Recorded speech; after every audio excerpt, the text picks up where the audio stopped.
ఇబ్బంది లేకుండా సర్దుకుంటూ ఇస్తున్నటువంటి పరిస్థితి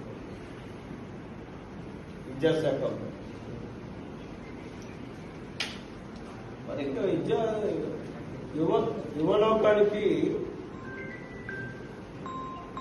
ఇవాళ మోసం చేసింది ఏముందండి ఎన్డీఏ ప్రభుత్వం? 16,000 చిల్లరి డిఎస్ఏ, మెగా డిఎస్ఏ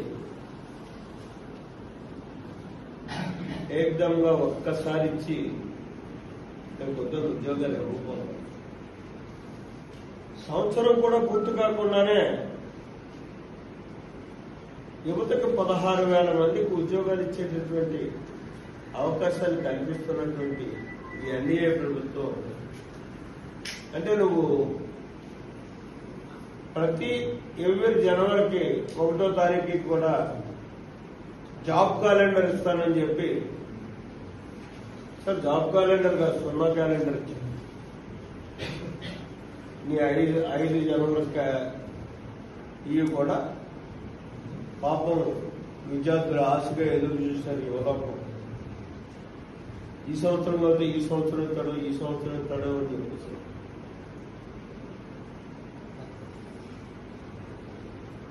ఏ రోజు ఇవ్వకుండా మోసం చేశాం. ఈవేళ ఒక బాధ్యత కలిగినటువంటి ప్రభుత్వంగా చంద్రబాబు నాయుడు గారి నాయకత్వంలో అంచెలంచెలుగా ఇంకా 9వ మాసం గడుస్తున్నటువంటి సందర్భంలో 9 మాసాల్లోనే ఎన్నో కార్యక్రమాలు యువతను ఆదుకునేటటువంటి విధానంలో వాళ్ళ కార్యక్రమాలు రూపొందించుకుంటూ ముందుకెళ్తున్నటువంటి ఈ ప్రభుత్వం మీద నిరసన తెలియజేయడానికి నీకు సిగ్గు శరం లేదా? అసలు ఏం ముఖం పెట్టుకుని ఒకసారి వెనకెళ్ళు. నీ పాలన నువ్వు యువశక్తికి ఏం చేయగలిగావు? స్వయం సమృద్ధి చెందడానికి ఏమైనా వాళ్ళకి ఏమన్నా ఇన్సెంటివ్స్ ఇచ్చావా?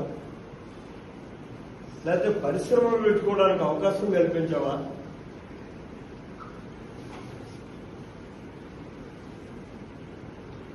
స్వయం శక్తితో వాళ్ళు జీవించడానికి కలిగేటటువంటి పలానా కార్యక్రమాన్ని గత 5 సంవత్సరాల్లో నేను ఈ కార్యక్రమం చేశాను యువతకి అని చెప్పగలిగేటటువంటి ఒక్కటి మర్చుకోగా ఒక పథకం కాదు, ఒక వ్యక్తికి, ఒక యువకుడి, ఈ యువకుడిని నేను తీసుకుని ఒక పారిశ్రామికవేత్తగా తయారు చేశాను.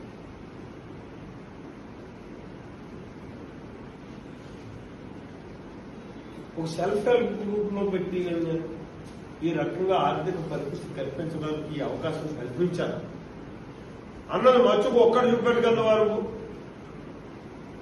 రేపు ధర్నా చేస్తున్నామంటే ముందు వీటికి సమాధానం చెప్తారు. నాకు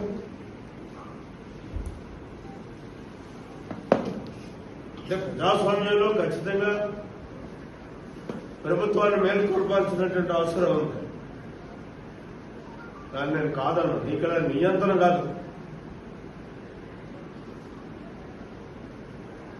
ఏదైనా సమస్య మీద పోరాడదాం అనుకున్నా, నోరెప్పుదాం అనుకున్నా హౌస్ అరెస్ట్ లో అంతగా ఎక్కువ రోడ్డు మీద పడితే తీసుకెళ్లి జైల్లో పడేయడం, కక్ష సాధింపు చర్యలు చేయాల్సినటువంటి విధానం మా దగ్గర లేదు. గత 5 సంవత్సరాలు నువ్వు చూసేవాది. దానికే ఒక విప్లవంగా ప్రజలు తిరుగుబాటు చేశారు. నా మటు నాకు ఆశ్చర్యం, నిజంగా నా గెలుపు 52,000 ఓట్లు మెజార్టీతో నేను గెలిచానంటే ఆశ్చర్యం. ఇది ప్రజాస్వామ్యం. ఇక్కడ పాలు మీరు అట్లా చేశారా? ఇంత తిరుగుబాటు ప్రజల్లో ఉందా అని చెప్పి ఇవాళకి నిజంగా ఒక నమ్మలేకపోతున్నాను. నీ దుష్ట పాలనకి ప్రజలు చెప్పినటువంటి సమాధానం ఆయన ఇవాళ కూడా నీకు మార్పు రాలా. నిన్న అసెంబ్లీకి వచ్చాడు, నాకు ప్రతిపక్ష హోదా ఇవ్వండి అంట. అరే ఎవడయ్యా ఇచ్చేది ప్రతిపక్ష హోదా? ప్రజలకు అది.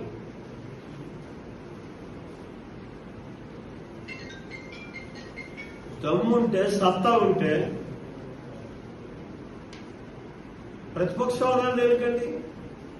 గతంలో అసెంబ్లీలో పోరాడిన వాళ్ళు, సమస్యలు పరిష్కారం చేసిన వాళ్ళు, ప్రభుత్వాన్ని మెడలు ఉంచి పనిచేయించిన శాసనసభ్యులు చాలా మంది ఉన్నారు. కోడెపూడి వెంకటేశ్వరరావు ఆయన 100 మందితో ప్రతిపక్ష హోదాలో కూర్చొని మాట్లాడా, ప్రజా సమస్యలు పరిష్కారం చేయించాడా? చండ రాజేశ్వరరావు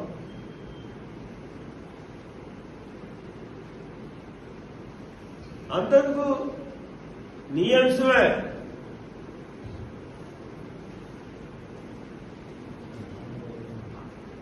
జనార్దన్ రెడ్డికి ఏమో ప్రతిపక్ష హోదా ఉందా? ఆ రోజు 26 మందితో పోరాటం చేసిన 254 మంది శాసనసభ్యుల్లో 26 మందిని పెట్టుకుని పోరాటం చేసి ప్రభుత్వాన్ని నిలదీశాడు. ఎన్నో సమస్యలు పరిష్కారం చేశాడు. ప్రజా సమస్యలు. నీకు దమ్ము ఉంటే, సత్తా ఉంటే శాసనసభ కదా వచ్చి ప్రజా సంస్థల మీద పోరాడు. ఏం చేయాలో ప్రభుత్వానికి సలహాలు ఇవ్వు. నేను ఎవడు కాదంటాడు? ఇప్పుడు నేను మాట్లాడలేదా? నేను జగన్మోహన్ శాసనసభ్యుడు. నాకున్నటువంటి సమస్యల మీద నేను అధికార పార్టీలోనూ మాట్లాడుతున్నాను.